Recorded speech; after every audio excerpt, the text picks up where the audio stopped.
Hello guys, welcome to my channel YCD innovation. இன்றைக்கான வீடியோவில் bike charger வந்து repair பண்ண போகிறோம்.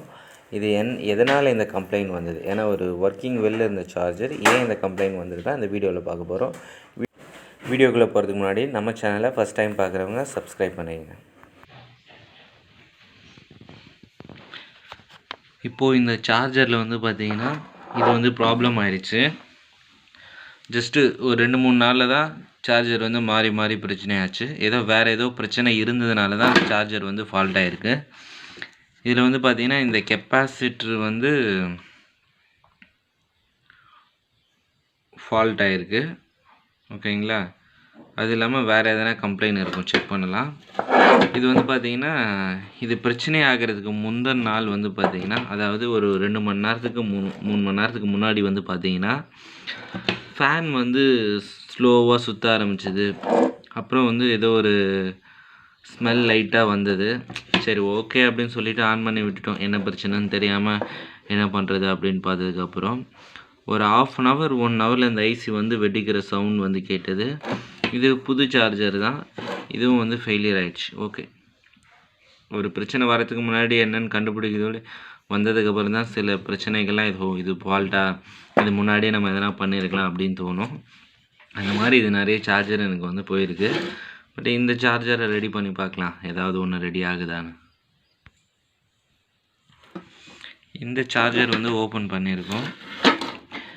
இப்போ பார்த்தீங்கன்னா போர்டு சைடில் வந்து நல்ல ஒரு கிளியர் லுக் இருக்குது.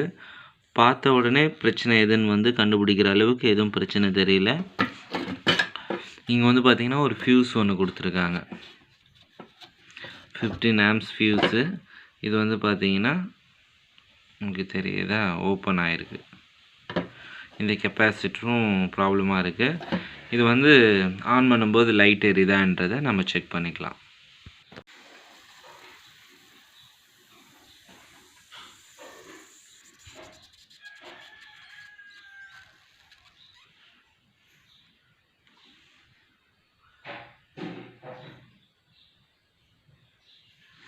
இது வந்து பார்த்திங்கன்னா ஆல்ரெடி வீக்காக தான் இருந்தது. எதுக்கும் பவர் போட்டு செக் பண்ணலாமே, ரொம்ப நாள் ஆச்சுன்னு செக் பண்ணேன். இந்த கெப்பாசிட்டர் வந்து ஓப்பன் சர்க்யூட் ஆகிடுச்சு. இந்த போர்டில் வந்து பார்த்திங்கன்னா ஒரு டெர்மினல் வந்து காண்டாக்ட் ஆகாமலே இருக்குது. உள் சைட் பார்த்திங்கன்னா இந்த ஒரு இண்டக்டர் காயில் அதுதான் போல் இருக்குது.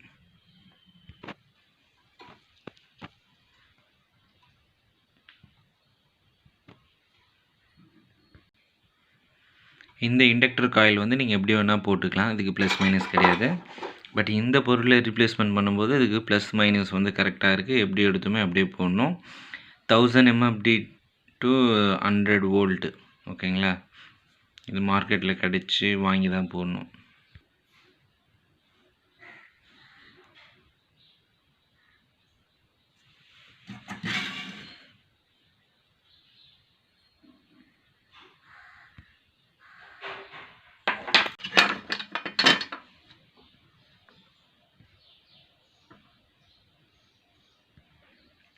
இந்த இடம் வந்து பார்த்திங்கன்னா ஒரு பின்னில் வந்து சால்ட்ரிங் பண்ணியிருக்கு, எடுக்கவே முடியல. சால்ட்ரிங் பண்ணி தான் எடுத்தோம்.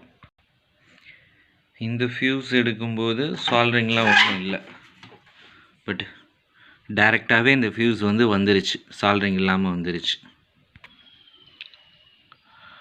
ஓகே, சால்ட்ரிங் ஒர்க்லாம் வந்து கரெக்டாக பண்ணியாச்சு. எக்ஸ்ட்ராவே வந்து சால்ட்ரிங்லாம் வச்சுருக்கு. ஓகேங்களா, ஓகே, இதுக்கான 4 ஸ்க்ரூ வந்து போட்டிருக்கோம். ஓகேங்களா, இப்போ இந்த ஃபியூஸ் மட்டும் உள்ளே இன்செர்ட் ஆகலை. இது வந்து சால்ட்ரிங் மெத்தடில் இருக்கிறதுனால ஹீட் பண்ணிவிட்டு தான் மேலே அழுத்தி பிடிக்க போகிறோம். இந்த சால்ட்ரிங் முனையில் லைட்டாக லெட்டு வச்சுக்கணும். ரொம்ப கருப்பாக இருந்தால் இந்த மாதிரி எடுக்க முடியாது. ஓகேங்களா, இப்போ நேராக வந்து எடுத்துகிட்டு போயிட்டு இந்த இடம் ஹீட் பண்ண போகிறேன். ஹீட் பண்ண உடனே அந்த இடம் ஹீட் ஆக போகுது. இப்போ வந்து இந்த ஃபியூஸ் வந்து உள்ளே போய் உக்காந்துரும். இப்போ ஆன் பண்ணியாச்சு, பவரும் வந்துருச்சு. ஓகேங்களா, அப்படியே ஆஃப் பண்ணுறேன். பவர் வந்து போயிடுச்சு. ஏதாவது சூடாகுதான்றதை செக் பண்ணியிருக்கேன். வோல்ட் அவுட்புட் ஆகுதான்றதையும் செக் பண்ணிடலாம். நம்ம போயிட்டு அங்கே போய் கனெக்ட் பண்ணியும் பார்த்துடலாம். இந்த சார்ஜரோட சவுண்ட் வந்து கேட்கும். இப்போ வந்து பார்த்தீங்கன்னா நான் இப்போ வந்து கனெக்ட் பண்ணியிருக்கேன். இது எதனால் வந்து பிரச்சனை வந்திருக்கும் அப்படின்னு பார்த்தீங்கன்னா, இந்த ஒயர் தான் வந்து உள்ளுக்குள்ளே ஏதோ ஹீட் ஆகும்போது ஷார்ட் சர்க்யூட் ஆகுது. இந்த மாதிரி கனெக்டர் நீங்கள் போகிறதுக்கு பதிலாக இந்த மாதிரி நீங்கள் கனெக்டர் சார்ஜிங் கனெக்டரோ சரி பேட்ரி கனெக்டரோ நீங்கள் போட்டிங்கன்னா இந்த 2 சார்ஜர் வந்து போயிருக்கிறத நம்ம வந்து தவிர்க்கலாம். இனிமேல் நானும் இப்போ இந்த ஒயரை ரீப்ளேஸ்மெண்ட் பண்ணிட போகிறேன். பைக் சர்வீஸ் சம்மந்தமான டவுட்கள் வந்து எங்ககிட்ட வந்து கேட்கலாம். ஒரு சார்ஜர் ரிப்பேர் பண்ணோம், கண்ட்ரோலர் இன்ஸ்டாலேஷன் பண்ணோம், நேர்முகமாக வந்து நீங்கள் ட்ரைனிங் எடுத்துக்கலாம்.